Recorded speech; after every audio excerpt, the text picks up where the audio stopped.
সাভারে একই রাতে ৩ ডাকাতির ঘটনায় আতঙ্ক, আইনশৃঙ্খলা বাহিনীর নজরদারি বাড়ানোর দাবি স্থানীয়দের, তদন্ত কমিটি গঠন। পূর্বাঞ্চলে বুয়েট শিক্ষার্থী নিহতের ঘটনায় গ্রেপ্তার ৩ আসামি রিমান্ড শুনানি আজ।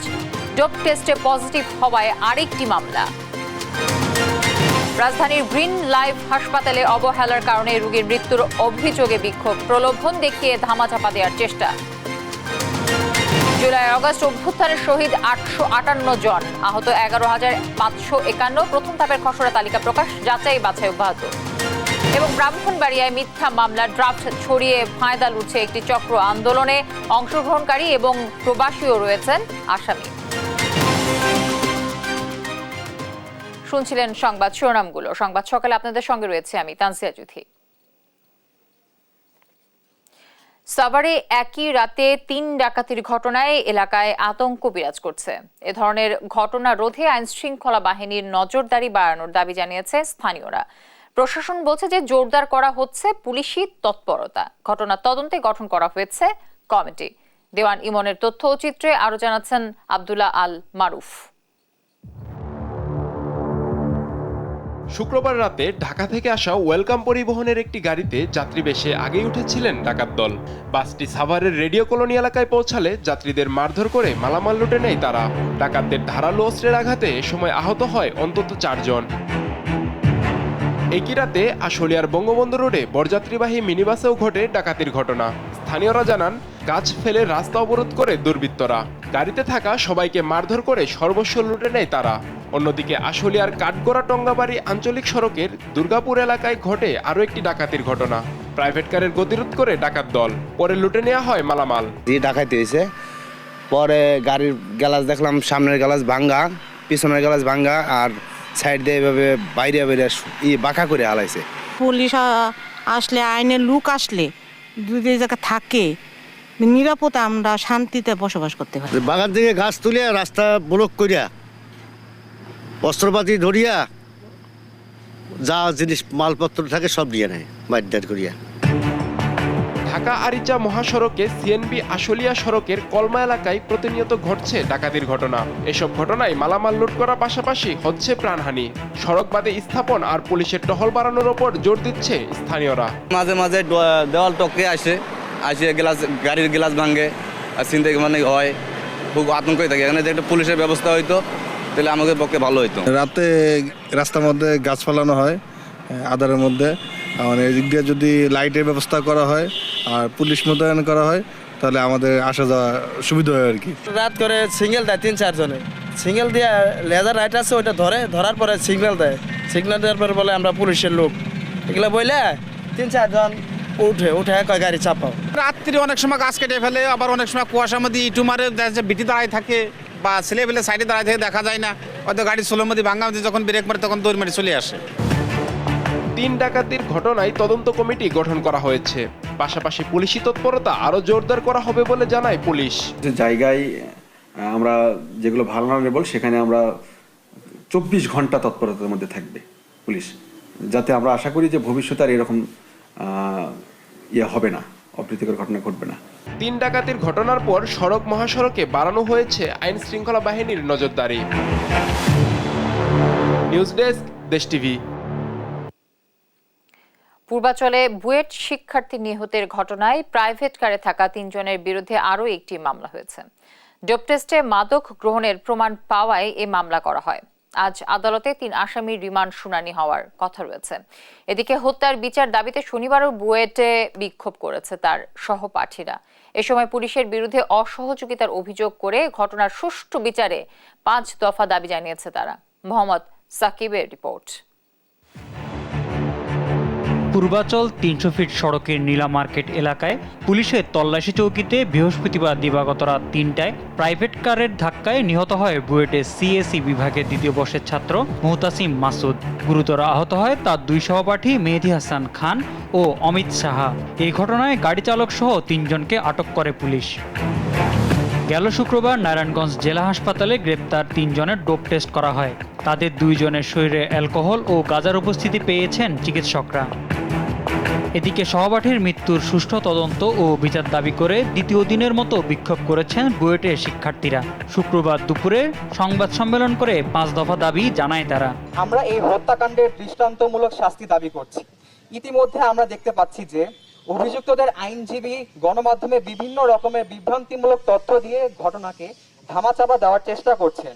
আমরা সরকারের কাছে দাবি জানাচ্ছি, সড়কের নিরাপত্তা আইন জোরদার করুন, দেশের বিচার ব্যবস্থাকে একটি গোষ্ঠীর হাতে জিম্মি হওয়ার হাত থেকে রক্ষা করুন। মাসুদ হত্যায় গ্রেপ্তার 3 জনই শিক্ষার্থী। এর মধ্যে মুবিন আল মামুন মিরপুর ডিওএইচএস এর বাসিন্দা ব্রিগেডিয়ার জেনারেল অবসরপ্রাপ্ত আব্দুল্লাহ আল মামুনের ছেলে। ঘটনার সময় মুবিনের সঙ্গে ছিলেন মিরাজুল করিম ও আসিফ চৌধুরী। রোববার আসামিদের রিমান্ড শুনানি হবে। মোহাম্মদ সাকিব, দেশ টিভি, ঢাকা। শেরপুরে ঘুরতে গিয়ে পানিতে ডুবে 2 শিক্ষার্থীর মৃত্যু হয়েছে। জেলার নালিতাবাড়ী উপজেলার পানিহাতা পাহাড় ঘেঁষা নদীতে এই ঘটনাটি ঘটে। প্রত্যক্ষদর্শীরা জানান, শনিবার দুপুরে পাহাড় ঘেঁষা ভোগাই নদীতে 2 শিক্ষার্থী গোসল করতে নামে। এ সময় একজন পানিতে ডুবে যেতে থাকলে অন্যজন বাঁচানোর চেষ্টা করে। এক পর্যায়ে দুজনই পানিতে তলিয়ে যায়। নিহতরা হলেন এইচএসসি পরীক্ষার্থী মিহান ও 7ম শ্রেণীর শিক্ষার্থী সাজিদ। তারা সম্পর্কে মামাতো ফুফাতো ভাই।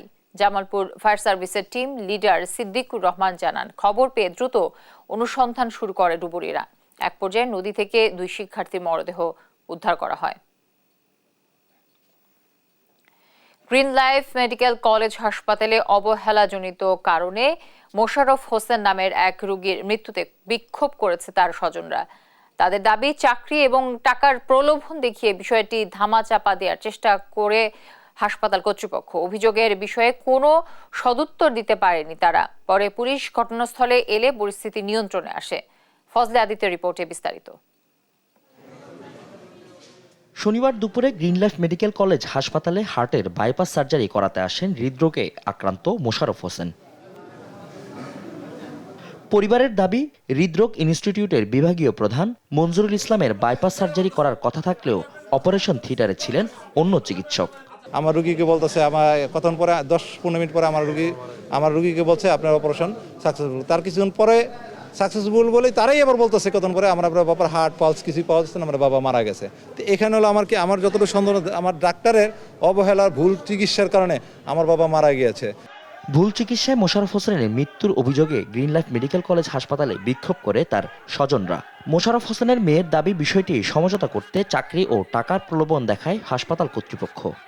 মঞ্জুরুল আলম স্যার আমাকে আর কি আমার পড়ালেখার খরচ, 5 বছর পড়ালেখা শেষে গ্রিন লাইফ উনি আমার জব দিয়ে দিবে, এটা স্যার আমার অফার করছে। এবং স্যার যখন বেরোলো দ্বিতীয়বার ওনার যে অ্যাসিস্ট্যান্ট জুয়েল, ওই জুয়েলের কাছে নাকি অন্য একটা স্যার আবার 5000 টাকা দিচ্ছে, যেটা পেশেন্টদের দিও গাড়ি অ্যাম্বুলেন্স ভাড়াটা রেগুলার দিতে। ওই জুয়েল ভাই আমার সাথে। পরে আমি বললাম আমার আব্বাই বাইচান, আমি টাকা দিয়ে কি করবো, আমার টাকা দরকার নাই। এই বিষয়ে গ্রিন লাইফ মেডিকেল কলেজ হাসপাতাল কর্তৃপক্ষের সঙ্গে কথা বলতে চাইলে কোনো সদুত্তর দিতে পারেনি তারা। কাটা হয়েছে, কাটা সম্পূর্ণ পায়ের রগও 2টা কাটা হয়েছে, কাইটা যখন ওখানে লাগানো হচ্ছে সেটাও ওনার করছে, পরে আসছে উনি। আচ্ছা, তাহলে আমরা চেষ্টা করবো যে ওনাকে নিয়ে এটা উত্তরটা দিতে। তাহলে ভিতরে কিছু ইনসিডেন্স তো আর আমার পক্ষে জানা নাই বা আমি ছিলামও না, তো এটা তাহলে ওনার কাছ থেকে পেন্ডিং থাকলো। ঘটনাস্থলে থাকা কলাবাগান থানার ওসি তদন্ত রফিকুল ইসলাম জানান, অভিযোগ খতিয়ে দেখে পরবর্তী ব্যবস্থা নেওয়া হবে। এখানে আপনার একটা বিষয়ে যেটা আমি মেনলি দেখলাম, সেটা ওনাদের ম্যানেজমেন্টের একটা সমস্যা আছে, সেটা হলো আপনার ওই টাকা দেওয়ার পরে যে একটা পাকা রিসিপ্ট দেওয়ার কথা, সেটা ওনারা না দিয়ে হাতে লেখা একটা রিসিপ্ট দিচ্ছে। এটা নিয়ে ওনাদের একটু কমপ্লেন আছে। ওনাদের যদি এই ব্যাপারে, এই মৃত্যুর ব্যাপারে কোনো অভিযোগ থাকে, সেই অভিযোগ যদি ওনারা দেয়, আমরা লফুল অ্যাকশনে যাব। পুলিশের উপস্থিতিতে স্বাভাবিক হয়ে আসে হাসপাতালের পরিবেশ। ফজলে আদিত্য, দেশ টিভি, ঢাকা। জুলাই আগস্টের ছাত্র জনতার গণ অভ্যুত্থানে প্রতিপক্ষের আক্রমণে শহীদ বা আহত হয়েছেন এমন ব্যক্তিদের নামের খসড়া তালিকা প্রকাশ করা হয়েছে। প্রথম ধাপের তালিকায় 858 জন শহীদ এবং 11,551 জন আহতের নাম প্রকাশ করা হয়েছে। শনিবার গণ অভ্যুত্থান সংক্রান্ত বিশেষ সেল থেকে পাঠানো এক বিজ্ঞপ্তিতে তথ্য জানানো হয়। সেলের দলনেতা অতিরিক্ত সচিব খন্দকার জহিরুল ইসলামের পাঠানো বিজ্ঞপ্তিতে বলা হয়, তালিকা চূড়ান্ত করার লক্ষ্যে স্বাস্থ্যসেবা বিভাগ, স্বাস্থ্য অধিদপ্তর, 64টি জেলায় গঠিত কমিটি এবং গণ অভ্যুত্থান সংক্রান্ত বিশেষ সেল নিরলসভাবে কাজ করে যাচ্ছে। প্রথম ধাপের খসড়া তালিকা ওয়েবসাইটে প্রকাশ করা হয়েছে, যা আগামী 23 ডিসেম্বর পর্যন্ত সর্বসাধারণের জন্য উন্মুক্ত থাকবে। এই তালিকা চূড়ান্ত করতে আরও যাচাই বাছাই চলছে বলে বিজ্ঞপ্তিতে জানানো হয়েছে।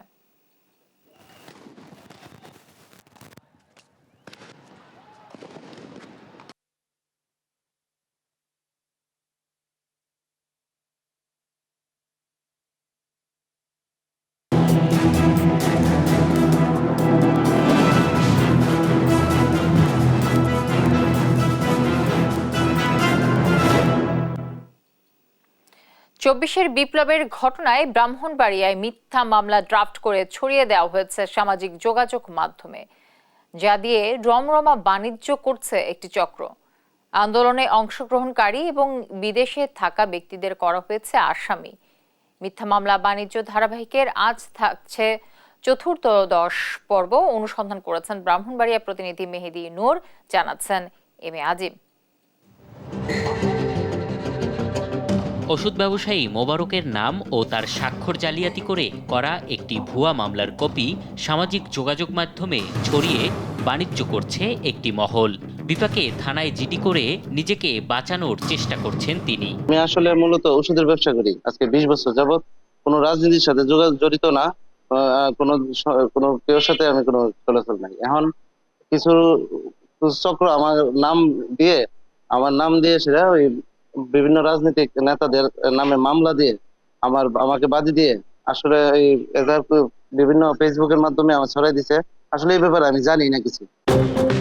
এমন মিথ্যে মামলা আর বাণিজ্য নিয়ে সমালোচনার ঝড় উঠেছে সামাজিক যোগাযোগ মাধ্যমে।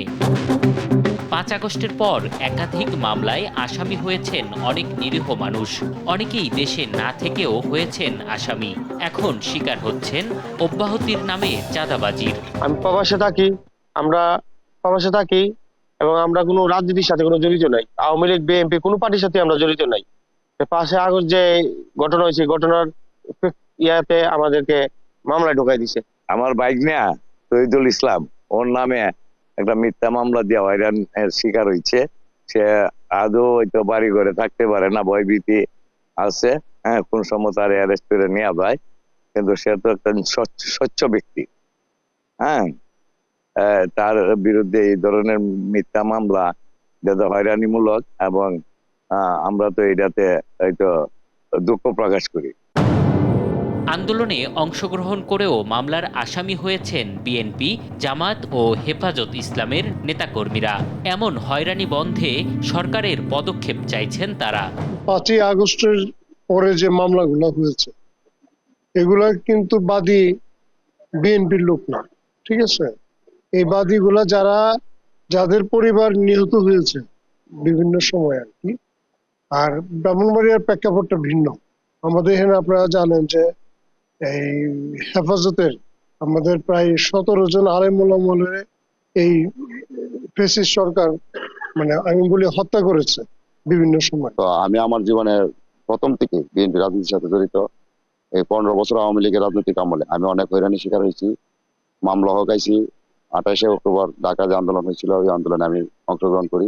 আমাদের যিনি ব্রাহ্মণবাড়িয়ার মুরব্বী তথা পুরা বাংলাদেশের যিনি মুরব্বী আল্লামা শাইখ সাইদুর রহমান দামত বারাকাতুহু এবং জামিয়া নুসিয়ার মাদ্রাসার প্রিন্সিপাল আল্লাহ মুফতি মুবারকুল্লাহ সাহেব দামত বারাকাতুহু, দুজনের নির্দেশ হইল যে মামলা প্রথম তো হইল হেফাজতে ইসলাম কোনো মামলা করতেছে যারা মারা গেছে তাদের ফ্যামিলি মামলা করতেছে।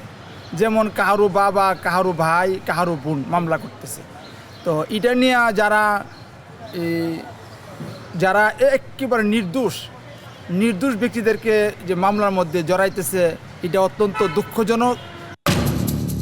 পুলিশ বলছে মামলা বাণিজ্যের সাথে জড়িতদের বিরুদ্ধে ব্যবস্থা গ্রহণ করবেন তারা। বিভিন্ন জায়গায় রেড দিয়েছি, এটা জানার পর থেকে আমি নিজে ওসিকে বলেছি যে যেহেতু টাইপ হয় কম্পিউটার আকারে, এটা অনলাইনে যাচ্ছে, টাইপ যেহেতু হয়, সুতরাং যেখানে কম্পিউটারের দোকানগুলো আছে সেই দোকানগুলোতে আমি বলছি রেড দেওয়ার জন্য এবং আমাদের এক্সপার্টকে নিয়ে যাওয়ার জন্য। কম্পিউটারের তারা গিয়ে কম্পিউটারে সার্চ করে দেখবে এই ধরনের তাদের সেভ ফাইলসে এ ধরনের কোনো কিছু আছে কিনা। যেই হোক, আমার কথা হলো এটা একটা অন্যায় জিনিস, এটাকে অবশ্যই নিবৃত্ত করতে হবে এবং আমি এটা করে ছাড়বো ইনশাআল্লাহ। জুলাই আগস্ট বিপ্লবে আহত ও নিহতের ঘটনায় ব্রাহ্মণবাড়িয়ায় এখন পর্যন্ত ৩১টি মামলা হয়েছে। এতে হয়রানি হচ্ছে শত শত নিরীহ পরিবার। এম এ আজিম, দেশ টিভি, ঢাকা। অতীতে রাজনৈতিকভাবে পুলিশকে ব্যবহার করা হয়েছে মন্তব্য করে আইজিপি বাহারুল আলম বলেন, গেল ১৫ বছরে দলীয় প্রভাবে এমন কোনো অন্যায় নেই যা পুলিশ করেনি। এজন্য পুলিশ প্রশাসন দুঃখিত এবং লজ্জিত। শনিবার বিকেলে সিলেট মেট্রোপলিটন পুলিশ কমিশনার কার্যালয়ে আয়োজিত মতবিনিময় সভায় এসব কথা বলেন তিনি। পুলিশ বাহিনী পুনর্গঠনের কাজ চলছে জানিয়ে আইজিপি বলেন, ভবিষ্যতে যেন পুলিশ কারো স্বার্থে ব্যবহৃত না হয় সে বিষয়ে গুরুত্ব দেয়া হচ্ছে। গণঅভ্যুত্থানে নিহতের ঘটনায় মিথ্যা মামলার কথা স্বীকার করে তিনি বলেন, নিরীহ মানুষ যাতে হয়রানির শিকার না হয় সেজন্য যথাযথ তদন্ত করবে পুলিশ।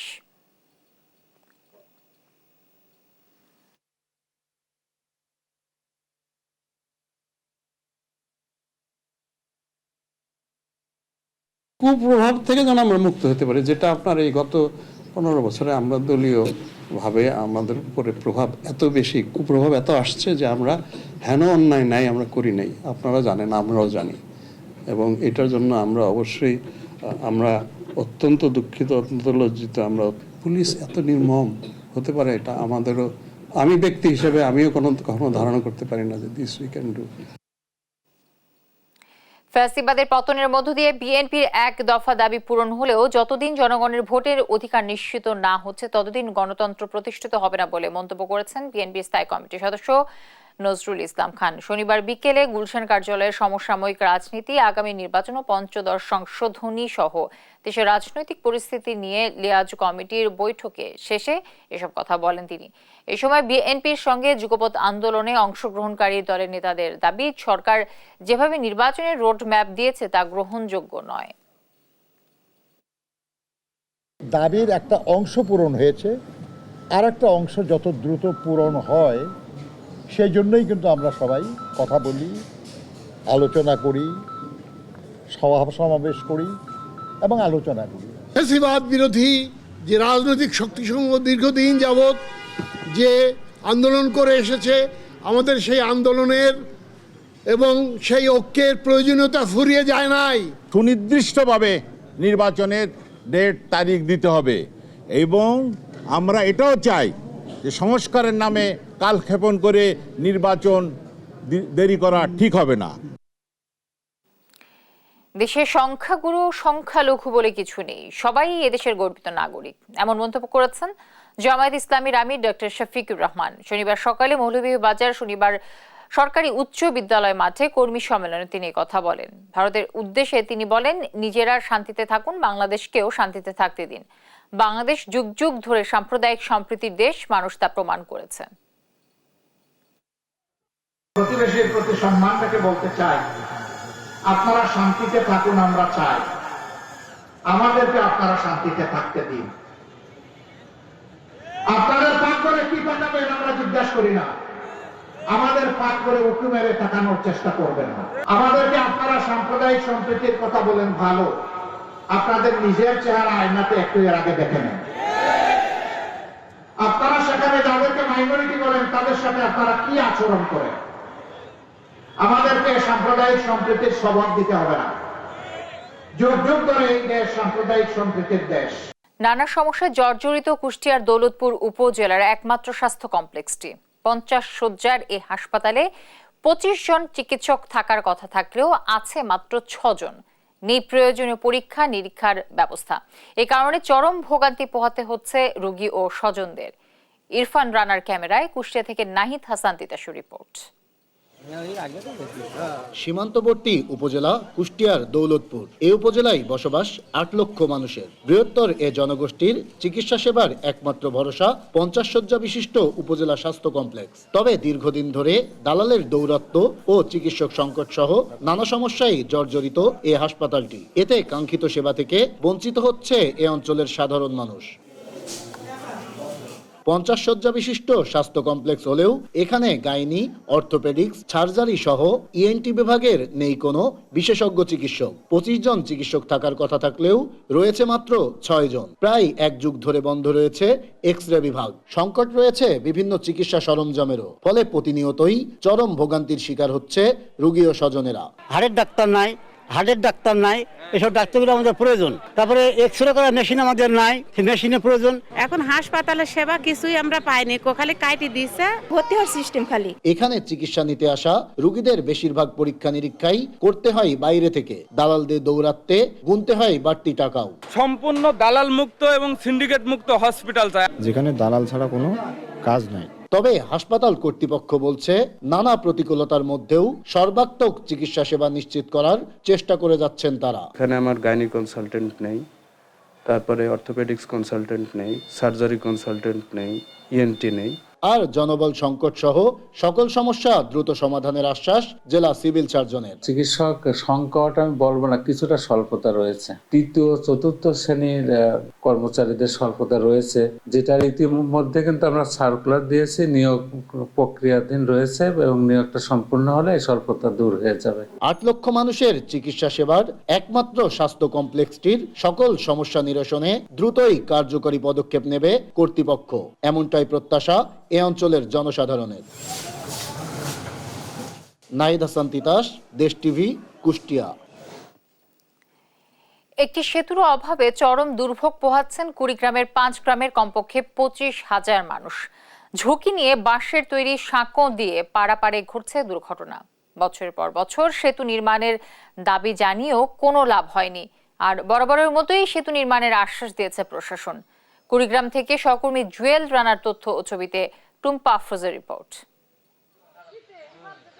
কাঠের ভাঙা সাঁকোর নিচে পাতানো হয়েছে নড়বড়ে বাঁশের সাঁকো। শহর থেকে মাত্র 1 কিলোমিটার দূরে চন্দ্রখানা ফুলসাগর ছড়ার উপরের দৃশ্য এটি। চিকিৎসা থেকে বাজার সব প্রয়োজনেই কুড়িগ্রামের ফুলবাড়ি উপজেলার বালাটারি গ্রামের মানুষের ভরসা অস্থায়ী এই ব্যবস্থা। স্থানীয়রা জানান, আবাসন প্রকল্প সহ পাশের গ্রামের মানুষের যাতায়াতের একমাত্র সড়কে 17 বছর আগে এটা নির্মাণ করা হয়। শুষ্ক মৌসুমে চলাচল করা গেলেও বর্ষায় দুর্ভোগ বাড়ে এ এলাকার প্রায় 25,000 মানুষের। বাচ্চা স্কুলে যাইতে পারে না, বন্যার সময় বৃদ্ধ লোক এখানে হাঁটতে পারে না, কোনো মতো একটা বাঁশের টাত দেওয়া হয়, একটা টাত দিয়ে একজন শুধু যাইতে পারে। ওপার এপারের লোক মিলে আমরা নিজের অর্থ খরচ করিয়া যতটুকু পারি যাতায়াত ব্যবস্থা করছি। একটি পাকা সেতু নির্মাণের জন্য জনপ্রতিনিধি সহ উপজেলা প্রশাসনকে বারবার অবগত করা হলেও ব্যবস্থা নেয়নি কেউ। ফলে নিজেদের পাশাপাশি অসুস্থ রোগী ও স্কুল মাদ্রাসাগ্রামী সন্তান সহ যাতায়াতে বিপাকে পড়েছেন তারা। আমার পথ নাই, রাস্তা নাই, গাড়ি নাই, কোনো নাই, আমার কি করতে চলি। সবাই বলে যে আসি হয় হইতেছে না। এই 16-17 বছর ধরে আমাদের খুব লাঞ্ছিত হচ্ছি, বিভ্রান্ত পড়িয়েছি। বর্ষার সময় যাওয়া আসা একবারে হয় না। সাঁকোর জরাজীর্ণতার কথা স্বীকার করে বরাদ্দ পাওয়া সাপেক্ষে স্থায়ী সেতু নির্মাণের আশ্বাস দেন উপজেলা প্রশাসনের এই কর্মকর্তা। আমাদের বরাদ্দ প্রাপ্তির সাপেক্ষে এই সাঁকোটিকে স্থায়ী কোনো ব্রিজে রূপান্তর করা যায় কিনা চেষ্টা আমাদের অব্যাহত রয়েছে। আমরা আশা করি হয়তো ভবিষ্যতে বরাদ্দ পেলে আমরা এখানে স্থায়ী একটি ব্রিজ নির্মাণ করতে সক্ষম হব। 2008 সালে নির্মাণ করা হয় 60 মিটার দৈর্ঘ্যের কাঠের সাঁকোটি, কিন্তু নির্মাণের 5 বছরের মাথায় ক্ষতিগ্রস্ত হয়ে পড়ে এটি। দুর্ভোগ লাঘবে দ্রুত সেতুটি নির্মাণ দেখতে চায় এলাকাবাসী। নিউজ ডেস্ক, দেশ টিভি। আখেরি মোনাজেতের মধ্য দিয়ে শেষ হচ্ছে কুড়িগ্রামে শুরু হওয়া 3 দিনের ইজতেমা। বিস্তারিত জানাতে সরাসরি যুক্ত হচ্ছেন সহকর্মী জুয়েল রানা। জুয়েল, আখেরি মোনাজাত কয়টা নাগাদ শুরু হবে এবং শেষ দিনে মুসল্লিদের ভিড় কেমন দেখছেন?